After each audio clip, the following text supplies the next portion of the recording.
masaajid buu ka qudbeeyey waxa uu yidhi dawlad dadhexe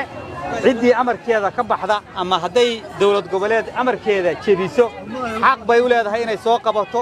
madaxdeeda xaq bay u leedahay inay ku duusho waxaan jeclaan lahaa sheekhu sheekh umal baa maalintii jimcaha khudbaddii jimcaha ka dabageeyey waa khudbaddii labaad oo caalim Soomaaliyeed ka soo baxda waxaad moodaa duulaan siyaasiya socday mid diini inuu bilaabmay baad moodaa duulaan diini inuu bilaabay baad moodaa sheekha waxaanu fahmin waxa la cilmiga haddaad cilmi masaajidka aado oo iyadoo ay cilmigii socdo aad bannaanka fadhido oo hadallada qaar ku dhaafaan oo cilmigii balowbalow kugu soo gaadho wixii la sheegay waxbaad ka tagi doontaa haddaad dacwad inaad dib u sheegto sheekha waxaa laga yaabaa dastuurka iyo siyaasadda markii laga hadlayey inaanu dhuuxin oo wada eegin waxa uu qorayo dastuurkii hore waxa ku qoraa ka cusub waxa ku qoran sida wax loo kala yeelanayo dastuurkii hore ku qorayd ka hadda waxa uu jidaynayo sheekh arrintaas u goysay waxa kaloo sheekha u goysay inaan dawladii hadda jirin sharciga dalka sharciga dalka isku hayay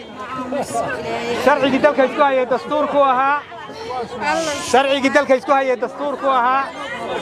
dastuurkii haddii la xooray sheekh umal waxaanu u sheegaynaa inaanay dawladnimo jirin dhexe dadku qof waliba meesha uu joogo mas'uuliyaddeeda inuu leeyahay marka sheekhu arinta dib uga noqdo aad iyo aad baa mahadsantihiin assalaamu calaykum waraxmatullahi bismillaah alxamdulillaah wassalaamu lillaah wassalaatu wassalaamu calaa rasuulillaah wacalaa aalihi wasaxbihi wa walaha maa bacd taariikhdu waa 16 bisha abriil 2024 waxaan jeclahay inaan meeshan ka baraarujiyo hadal ka soo yeedhay wasiirka warfaafinta ee Puntland عيدي الرميال اللي هذا والصحافات وكوقبتي وحنا بين مجال الجرو شلي يقدر هذا مده هيد مجال مايو وركاس وكجه هذلي خلاف كدحية دولة الدحية الصومالية يبونتلان يو هؤلاء دستور كاي صعدي هذا الشيء يعني وحن خلافات كثيرة inta hore markaa wax badan igama khuseeyo laakiin qodobkan doonayo inaan wax ka yiraahdo ama wax ka baraarujiyo wuxuu yahay wasiirku hadalkii uu hayay ayuu qaybta ugu dambeeya kaga hadlay qayb wax aniga igu saabsan wuxuuna yiri muxuu ahaayay sheekh umal maalintii jimcada ahayd masaajidka buu ka khudbeeyay wuxuuna yiri dawladda dhexe ciidii amarkeeda ka baxda ama haday dawlad goboleedyadu amarkeeda jabiyaan oo ay ka hor yimaadaan waxay xaq u leedahay inay soo qabato madaxdeeda yani madaxda dawlad goboleedyada waxay xaq u leedahay inay ku duusho dawlad goboleedyada warkaasi sheekh umal baa khudbadii jumcada ku jeediyay ayuu wasiirku sheegay waxa uu intaa ku daray duulaan siyaasadeed ayaa jiray haddana waxaan ii muuqata buu leeyahay oo aan filayaa inuu duulaan diineed bilowday oo uu ka wado bimacnaa duulaan diineed oo dowladda federaalku wado oo wadaadada loo isticmaalayo oo Puntland ku wajahan inuu jiro hadal nuxurkiisu nooca yahay buu saa u dhigay kadibna wuxuu bilaabay wasiirku inuu hadalkaas aniga iga sheegay inuu markaa naqdiyo oo uu yiraahdo wadaadka waxaasa ka hoos baxay dastuurka ka hoos baxay fahamkiisa ka hoos baxay waxa uu gooyay inuusan hadda dawlad aynan jirin kadibna warkiisa wuxuu ku gabagabeeyay inuu yiraahdo sheekha waxaan leeyahay hadalka arinta iyada ah dib ha uga noqdo arintaas aan markaa jeclahay inaan wax yar ka yiraahdo marka koobaad horta way iska badan tahay maagida iyo hadallada aan saxda ahayn nalaga sheega way iska badan yihiin inta badanna waxba kama soo qaadno laakiin tani waxa igu kalifay inaan wax ka yiraahdo waqti ay kusoo hagaagtay oo waqti xiisadii taagan tahay ah ninka hadalku ka soo yeedhay oo nin wasiira ah dadka oo runtii say uga falcelinayaan qaar fara badani warka rumaystay arintoo culayskeeda leh oo in la yidhaahdo Sheekh Umar baa baneeyay in muxuu ahaayay dad Soomaaliyeed isku duulaan oo islaayaan arrimahaasaa keenay inaan wax yar baraarujiyo qodobka isaga ah waxaan doonayaa inaan ummadda u sheego marka ummadda Soomaaliyeed iyo cid walba hadalkaygu gaadho in hadalkaasi uu yahay hadal aan xaqiiqo lahayn war aan xaqiiqo ahayn oo waxba ka jirin inuu yahay inaan u cadeeyo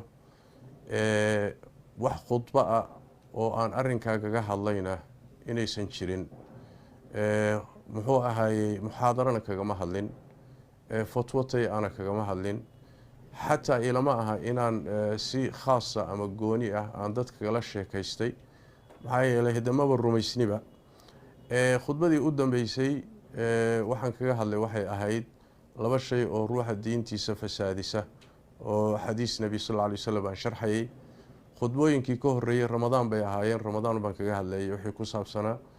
wixii ka horeeyay waxaan kaga hadlayay ramadaanka iyo diyaar garowgiisa ee khudubka kaga hadlayay khudubkii ka horeeyayna intii muddo ah khilaafka Soomaalida dhexdeeda ah ilama ah waayahan dambe inaan ka hadlay muxuu ahaay oon ku soo qaatay khudbooyinkayga arrinkaasi marka khudba aan kaga hadlay iyo meel aan kaga hadlay horta ma jiro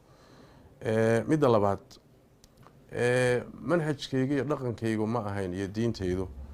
inaan ummadda Soomaaliyeed dhexdeeda aan idhaahdo hal islaayo ama qolaha ku duusho dawlad muxuu ahaay federaal mid goboleedha ku duusho kuwa goboleed ha isku duulaan qabaa'il ha isku duulaan dhaqankayga iyo diintayda ma ahayn ama magac siyaasadeed ha xambaarsanaato ama taytalku mid qabiil ha noqdo ama ha noqdo taytalku mid diineed dhiig lagu daadinayo mana fatwoonin mana muxuu ahay rumaysni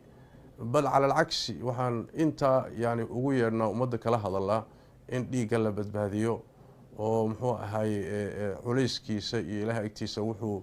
ka yahay iyo ummaddu inay isbadbaadiso midnimada ummadda in ummadda la isu soo jiido wixii siyaasigu fasaadiyay baan islaaxinaa ummadda uu kala geeyay baan isu soo jiidnaa dowrkanagu waa dowr islaax ma aha Soomaaliya isku duushay iyo nidaam ku duulay iyo qabiil wax nalooga bartayna ma aha waxaan rumaysanahayna ma aha wax horay aan muxuu ahaay nalagu yaqaanayna ma aha inta cimrigayga ii laabana Ilaahay waan ka rajaynayaa ama aan ka baryayaa inuu afkayga iyo adinkayga ka badbaadiyo dhiigga Soomaaliyeed iyo dhiigga muslimka intaba midda saddexaad oo jecelahay inaan baraarujiyo waxay tahay wasiirka warka nuxurka hadalkiisu wuxuu ahaa dagaal diineed oo Puntland lagu soo qaaday oo muxuu ahaayay Sheekh Umar iyo khudbadiisuna hormuud u tahay qaab noocaas oo kale u dhigay muxuu ahaayay waxaan marka dhihi lahaa arintaasi waxay daaran tahay dareen ah ama tuhun ah in nidaamyada jira iyo dawladda jira ay anagu ayna isticmaalaan oo muxuu ahaayay kolba say iyagu wax u rabaan wax ugu dhigno muxuu ahaayay noo adeegsadaan kolba meeshay doonayaan in iyagu ay u dhaqaaqaan arintaasina waa tuhmo runtii waxa weeye halisteeda la weeyay anaga nidaamyada jira ay umana shaqeyno mushaharna nama siiyaan diintanadana maysan gadanin hawadoodii ay rabaan anagu uguma adeegno nagumana shaqaystaan ummaduna way ogsoon tahay iyada xidhiidhna lama lihin arrinka marka dagaal diineed baa lagu soo qaaday reer Puntland Sheekh Umar baana muxuu ahay khudbadii ugu horeysay ka galay waa arrin iyadana culayskeeda la weeyay way dhacdaa runtii inaan marar badan aan ka hadlo qaabka wadanka loo qaybiyay iyo burburinta wadanka lagu sameeyay wadciga iyo xaalka hadda jira wadanku soo u socdo dastuurkan iyo andimadan la dejistay shariicada khilaafsan siyaasiyiinta marar fara badan damaca iyo hunguriga iyo danahooda khaaska ummadda u kala burburinaya si guud way dhacdaa inaan uga hadlo laakiin wax ku saabsan kooxaha ku duushay iyo kooxda kaleeto dagaal ku qaatay ha soo qabatay iyo cimrigayga ilama aha xataa muxuu ahay inaan ku riyooday muxuu ahay inaan ku hadlo iska badaayay waxaan markaa jeclahay inaan wasiirka u jeediyo oo aan ka codsado saddex arrimood mid ka mida. waa midda koowaad horta wasiirku inuu caddayn u keeno hadalka isaga ah in aan idhi muxuu ahaayey dowladda federaalku dowladaha khilaafsan ama ka hor yimaada madaxdooda ha soo qabato hana ku duusho way ku duuli kartaa. hadalkaasi waxaan rabaa wasiirku inuu caddayn u keeno. xageenku idhi khudbooyinkaygu wada duuban yihiin, miidiyahay ku jiraan, social mediahay ka buuxaan, hal khudbo oon duubnayn ma jiro, sawdkeedii iyo suuradeedii iyadoo wadatay duuban tahay. waxaan jeclaan lahaa meesha uu ku arkay inuu soo bandhigo oo caddaynteedii uu keeno. waa qodobka koowaad. qodobka labaad, haddii uuna haynin oo ismoodsiiyey, bini aadamku waa ismoodsiin karaa, waana khaldami karaa. hadduu ismoodsiiyey ama war khaldan loo soo tabiyo wax ku dhisay, marka waxay noqonaysaa oon ka codsanaya inuu ka cudur daarto, raaligelinna ka bixiyo, ummaddii dhegteeda uu gaadhay warkaa khaldanna inuu u sheego warkaasi inuu ahaa war khaldan, cudurdaarna ka bixiyo. haddii intaasi dhici weydo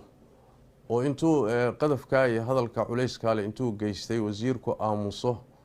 oo uu geesinimadii shalay uu warkaa u yidhi uu waayo mar labaad inuu geesinimo kaleeto ku dhiirado warkiisii uu khaldanaa uu dib u saxo, hadduu taa iyadaa uu ka gaabsado ka aamusana, macnaheeda waxaan u qaadanayaa inuu warkaasi ahaa war dan leh oo ujeeddo leh inuu ahaa ayaan markaa u fahmayaa. been abuurad inuu yahay loo qastay baa markaasi u fahmayaa. been abuurad ruux bini aadana ah war uusan dhihin lagu been abuurtana culayskeedu leeyahay runtii, oo allah tabaaraka wa tacaala waa ka qur-aanka kariimka ku tilmaamay meelo ka mid ah, waman yaksib khati'atan aw ithman thuma yarmi bihi barii'an faqad ixtamala buhtaanan wa ithman mubiina. ruuxii intuu war sameeyo ama dembi sameeyo, dembigii kadibna ruux beri ka dusha ka saaraay, dembi cad iyo been abuurad iyo masabid buu xambaarsaday buu alla tabaaraka wa tacaala. mar kale ilaahay qur-aanka wuxuu ku leeyahay inamaa yaftari alkadiba aladiina laa yu'minuuna biaayaati illaah wa ulaa'ika hum lkaadibuun. dadka warka beentaas sameeya waa dadkan ilaahay aayaadkiisa rumaysnayn oo beenalayaasha ah. qur-aanku saasuu ilaahay u dhigay. wasiirka marka waxaan leeyahay ma aha nin yani dhalinyaro ana ma aha nin muxuu ahaayey aqoon diineed waxaa ka muuqata axaadiistuu daliishanaya iyo siduu aayadaha u daliishanaya iyo nin wax u bilaaban yihiin buu u muuqdaa. nin yarna uma muuqda, nin weyn buu u muuqdaa. waxaan marka ka codsanayaa wasiirka mar labaad ku celinaya in warkaasi uu meel saaro. hadduu meel saari waayo waxaan leeyahay ummadda soomaaliyeed meel aad joogtaan bare puntland ha noqdeen, soomaalida kale ha noqdeen, in la ogaado warkaasi inuu been abuurad yahay. ninkiisa ayuuna muxuu ahaay kusoo noqonaya akhriya adduunba. intaa inaan caddeeyo oo aan iska fogeeyo warka noocaas oo kale ah oo diinteydana dhaawac ku ah, ummaddana runtii muxuu ahaay dembi badanna gelin kara, si khaladana ay wax u qaadan karayso, si khaladana wax u turjumi karayso. warka noocaas oo kale ah inaan tacliiqiyo ayaan jeclaystay. aada iyo aad baad u mahadsantihiin. ilaahayna towfiiq hana waafajiyo. wixii khaldanna ilaahay tabaaraka wa tacaala dembigeeda haynoo dhaafo. ciddii lunsan ama khaldantayna ilaahay ha soo hanuuniyo. ummaddana waxaan leeyahay soomaaliyeed meelaad joogtaanba masaalixdiina iyo danihiina iyo midnimadiina iyo wadajirkiina iyo diintiina iyo adduunkiina ninna ha u daba fadhiisanine danihiina intaad garataan ilaahay diintiisa u laabta oo sharciga ilaahay qabsada oo ku midooba. halkaasi wax idinka sokeeya ma jiro, muxuu ahay midnimo idinka sokaysa ma jirto, dowladnimo idinka sokaysa ma jirto, khayr adduuni mid aakharo idinka sokaysa ma jirto. inaad diintiina qabsataan, kadibna aada dhaqan ka dhigataan, kadibna ku midowdaan, sidaana aad wax ku hagaajisataan. hada wabillahi towfiiq, wasali allahuma wasalam wbaaraka calaa nabiyina maxamed wcala alihi wasaxbi waslm.